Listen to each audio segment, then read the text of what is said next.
Good morning students. Today I will teach you Science Chapter 4 Heat. Heat को हिंदी में कहते हैं ऊष्मा. चैप्टर हमारा स्टार्ट हो चुका था जिसका पार्ट 1 आप पहले स्टडी कर चुके हैं. तो आज स्टूडेंट आज स्टार्ट करते हैं हीट चैप्टर 4 का पार्ट 2. पार्ट 1 में हम स्टडी कर रहे थे क्लिनिकल थर्मामीटर के बारे में, जिससे कि मेन बात आपको बताई थी कि एक नॉर्मल व्यक्ति का टेम्परेचर 37 डिग्री सेल्सियस होना चाहिए. थोड़ा बहुत ऊपर नीचे भी हो सकता है. थर्मामीटर का यूज़ बताया था कि उसमें क्या क्या सावधानी रखनी चाहिए, किस तरह थर्मामीटर का यूज़ करना चाहिए. ये सब चीज़ें हम पार्ट 1 में स्टडी कर चुके हैं. तो आइए स्टार्ट करते हैं हम चैप्टर 4 का पार्ट 2. तो देखिए, Boojho got a naughty idea. He wanted the measure the temperature of hot milk using a clinical thermometer पहले stopped him from doing so. तो देखिए, बूजो के दिमाग में एक नटखट विचार आया कि वह डॉक्टरी थर्मामीटर से गर्म दूध का ताप मापना चाहता था. पहली ने उसको ऐसा करने के लिए रोक दिया. तो इसके लिए कॉज क्या दिए हुए हैं? Do not use a clinical thermometer for measuring the temperature of any object other than the human body. Also avoid keeping the thermometer in the sun or near the flame, it may break. तो इसके लिए सबसे ज़्यादा जो हमारे कॉजन दिया हुआ है, चेतावनी दी हुई है कि डॉक्टरी थर्मामीटर का उपयोग मानव शरीर का ताप मापने को छोड़कर अन्य किसी वस्तु का ताप मापने के लिए नहीं करना चाहिए. थर्मामीटर को धूप और आग के पास रखने से बचना चाहिए. ऐसा करने से ये हमारा टूट सकता है.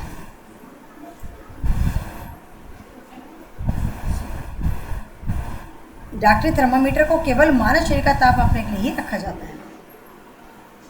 मानव शरीर का सामान्य ताप 35 डिग्री सेल्सियस से कम और 42 डिग्री सेल्सियस से अधिक नहीं होता है.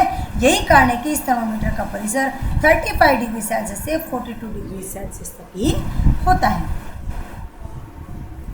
Activity 4.3 laboratory thermometer. 4.3 में अभी जो 4.2 एक्टिविटी कर रहे थे उसमें हमने देखा था क्लिनिकल थर्मामीटर, और 4.3 में हम स्टडी करेंगे लेबोरेटरी थर्मामीटर. जो थर्मामीटर लैब में यूज़ होते हैं उसके बारे में स्टडी करेंगे, यानी कि प्रयोगशाला तापमापी जिसे हम कहते हैं.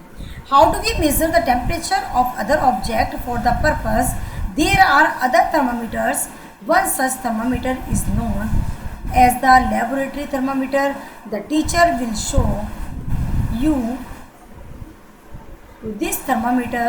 Look at the carefully and the note the highest, the lowest temperature.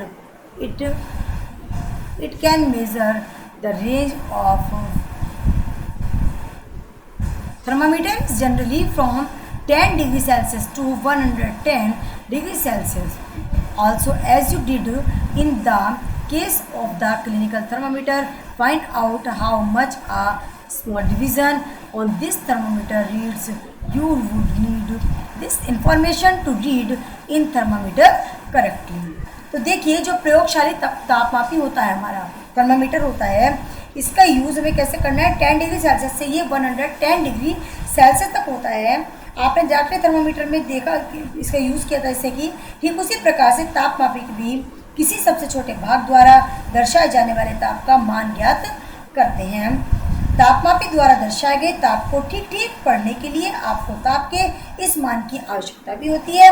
विभिन्न प्रयोजनों के लिए विभिन्न प्रकार के तापमापी उपयोग किए जाते हैं. मौसम की रिपोर्ट के लिए अधिकतम न्यूनतम तथा न्यूनतम तापों की जानकारी के लिए अधिकतम न्यूनतम तापमापी का उपयोग किया जाता है. अब हमारी स्टार्ट होती है activity 4.4. 4.4 take some tap water in the beaker और मग. किसी एक मग में आप पानी लीजिए, ताज़ा पानी जो आ रहा है टैप से. Did the thermometer in water so that the bulb immersed in water but touched the bottom. Thermometer vertically, he observed the movement of mercury in the thermometer. Wait till the mercury thread become straight. तो देखिए student क्या होता है, किसी beaker और उसमें जब पानी लिया आपने तो इसमें आप तापमापी को जल में इस प्रकार डुबोइए कि उसका बल्ब तो जल में डूबा रहे लेकिन वह बर्तन की तली अथवा दीवार को स्पर्श नहीं कर पाए। और तब तक प्रतीक्षा कीजिए जब तक कि नली में पारे का तल स्थिर न हो जाए। तापमापी का पाठ्यांक नोट कीजिए, यह इस समय जल का ताप है। कक्षा में विभिन्न विद्यार्थियों द्वारा मापे गए जल के ताप की तुलना कीजिए। क्या इन मापों में कुछ भिन्नताएं पाई जाती हैं? अगर ऐसा है तो उन कारणों पर आपको स्टूडेंट के साथ में चर्चा करेंगे हम।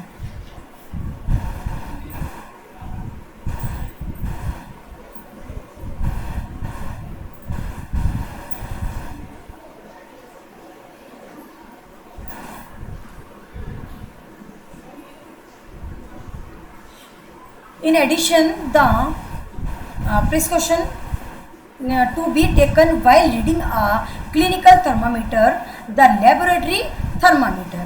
तो देखिए जब हम प्रयोगशाला तापमापी का उपयोग करते समय डॉक्टरी थर्मामीटर का पाठ्यांक लेते समय बरती जाने वाली सभी सावधानियों के अतिरिक्त निम्नलिखित सावधानियों को हमें बरतना होगा। उनको हम देखते हैं कौन कौन सी है। नंबर 1 पर हमारी है should be kept upright don't titled. जैसा कि फिगर पॉइंट 5 में हमें दिया हुआ है कि तापमापी को ऊर्ध्वाधर रखना चाहिए, तिरछा नहीं रखना है, सीधा रखना है बिल्कुल।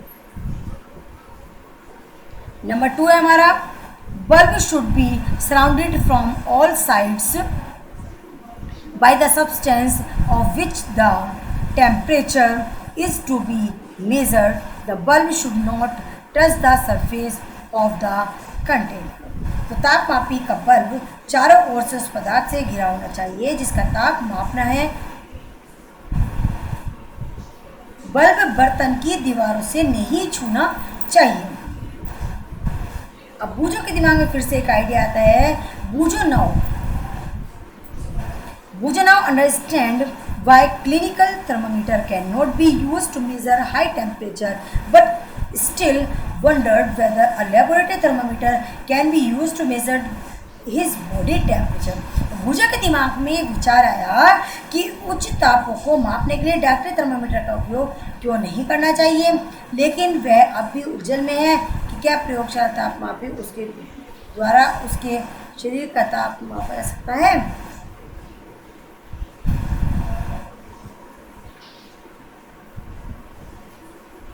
नेक्स्ट आता है हमारा एक्टिविटी 4.5। 4.5 में हम स्टडी करेंगे क्या कि किसी बीकर में आप एक जल ले लीजिएगा। Take some hot water in the beaker और a mug till the mercury thread. अब देखिए इसमें क्या, आपने एक मग या बीकर में थोड़ा सा पानी ले लिया और उसमें डुबोइएगा। पारे के तल स्थिर होने पर प्रतीक्षा कीजिएगा। जब पारे का तल स्थिर है तब आप नोट कर लीजिए, बस आपको ये नोट कर लेना। अब आप प्रयोगशाला तापमापी को अपने शरीर का ताप मापने के लिए उपयोग कर सकते हैं। स्पष्ट है कि प्रयोगशाला तापमापी का उपयोग इस प्रयोजन के लिए सुविधाजनक नहीं होता है।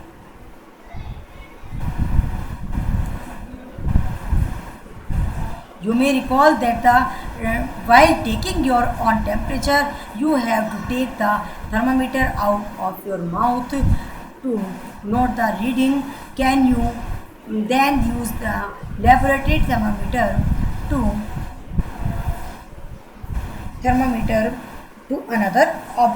another object? तो देखिए बूझो ये जानने के लिए कुछ पूछना चाहता है। उससे पहले हमें जानना है कि विभंग का लाभ क्या है, या पारे के तल को आप किस तरह से नीचे गिरने से रोकता है।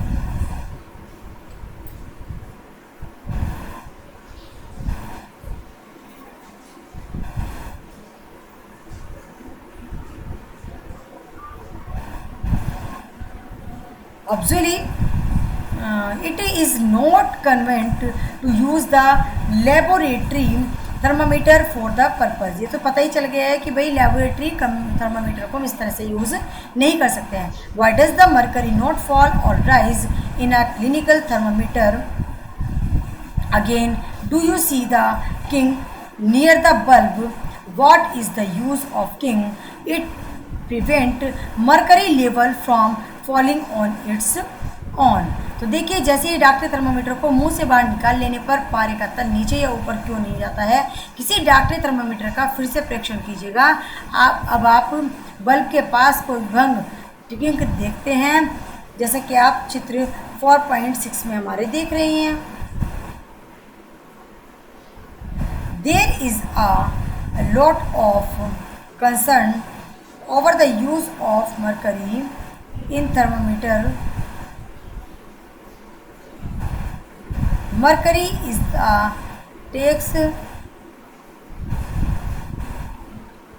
difficult to dispose of it if the thermometer break. These days digital thermometer are available which do not use mercury. तो देखिए तापमापी के पारे के प्रयोग के विषय में हम पहले भी चर्चा कर चुके हैं कि इसकी यदि तापमापी टूट जाए तो इसका निपटान अत्यंत कठिन है। आजकल अंकीय तापमापी जिसको हम कहते हैं डिजिटल थर्मामीटर, जैसा कि आप पिक्चर में यहाँ देख रहे हैं, ये हमारा है कौन सा थर्मामीटर, डिजिटल थर्मामीटर उपलब्ध हैं जिनमें पारे का उपयोग नहीं होता है। इसी के साथ हमारा आता है 4.4 ट्रांसफर ऑफ हीट, ऊष्मा को कैसे स्थानांतरण दिया जाता है। You might have observe that a frying pan become hot when kept on a flame. It is because the heat passes from the flame to the utensil. When the pan is removed from the fire, it slowly cools down. तो आपने देखा होगा कि जब किसी बर्तन को आग पर गैस स्टोव पर रखते हैं तो वो गर्म हो जाती है। इसका कारण है कि ऊष्मा ज्वाला से बर्तन की ओर जा रही है, और जब बर्तन ज्वाला को हटा लेते हैं तो फिर हमारा क्या होता है कि ये धीरे धीरे ठंडा हो जाता है। ये ठंडा क्यों हो जाता है? ऊष्मा बर्तन में परिवर्तन होकर के स्थानांतरित हो जाती है। इस प्रकार आप समझ सकते हैं कि दोनों स्थितियों में ऊष्मा गर्म वस्तु से ठंडी वस्तु की ओर प्रवाहित होती है। वास्तव में ऊष्मा सदैव गर्म वस्तु से अपेक्षाकृत ठंडी वस्तु की ओर प्रभावित होती है। ऊष्मा किस प्रकार स्थानांतरित होती है, आइए इसकी अब हम खोज करेंगे एक्टिविटी 4.6 में, जिसको कि हम आप नेक्स्ट टर्न पर करेंगे। आज के इस वीडियो को यहीं स्टॉप करते हैं। तब तक आपको अच्छे से बुक से रीड करना है, वीडियो को वॉच करना है। Thank you.